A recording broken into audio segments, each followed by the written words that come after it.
চামচ আদা, 1.5 চামচ রসুন, কয়েকটা দারচিনি, দিয়ে দিলাম একটা ডিম। মাছ ভুনা করবো, মাছগুলা বাছতেছি হালকা।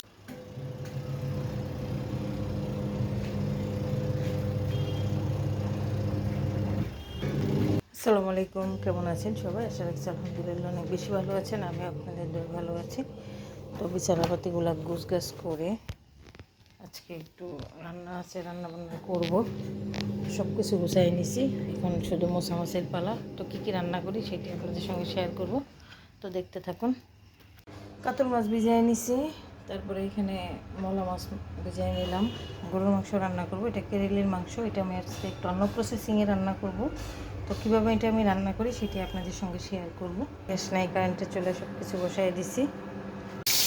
মাছ বোনা করবো, মাছগুলা বাছতেছি, হালকা ভাজা দিব যেহেতু বোনা করব। গুঁড়া মাছটা হাতে মাখায় বসাই দিছি, একদম পোড়া পোড়া করবো।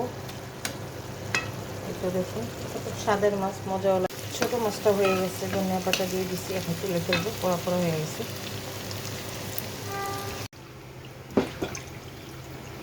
মাংসটারে আমি এখন বসাবো, কীভাবে বসাই তো দেখুন।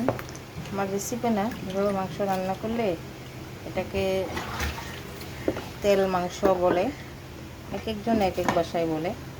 তো কী দিচ্ছি বসাই দিলাম, দিয়ে দিলাম একটা ডিম। কাতল মাছের এই লেজটা দিয়ে লাউ হবে। মশলাটার মধ্যে আমি একটু হলুদ দিয়েছি, লাউর মধ্যে একটু বেশি মশলা যায় না। পেঁয়াজটা আমি সাদা সাদাই রাখছি, আমি পেঁয়াজটাকে লাল করি না, তাহলে লাউয়ের কালার নষ্ট হয়ে যায়। এইখানে আদা, রসুন, এই 1.5 চামচ, 2 চামচ আদা, 1.5 চামচ রসুন, কয়েকটা দারচিনি, লং, গোলমরিচ, ধনিয়া গুঁড়া, এলাচ, কাঁচামরিচ, তেজপাতা, লবণ। তো এটার মধ্যে আমি তেল দিলাম না, তারপর এটা তেল মাংস কেন হবে এটা আমি পরে দেখাচ্ছি। তো এটা আমি মাখায় এখন বসাই দিব, হলুদ মরিচ কিছুই হবে না।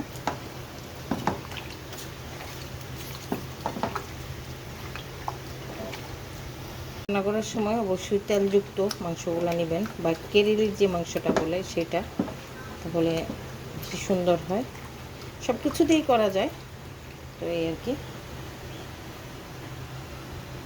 একটু পায়েস রান্না করতেছি।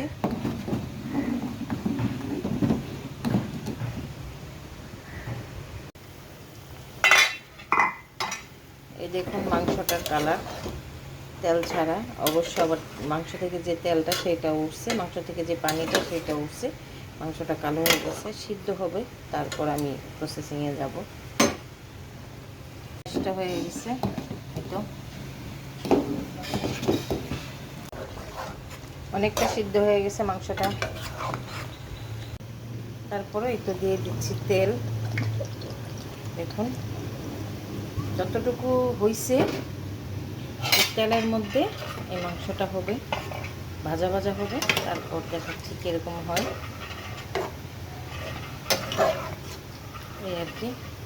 এখানে প্রায় আধা কেজি তেল দিয়েছি আমি।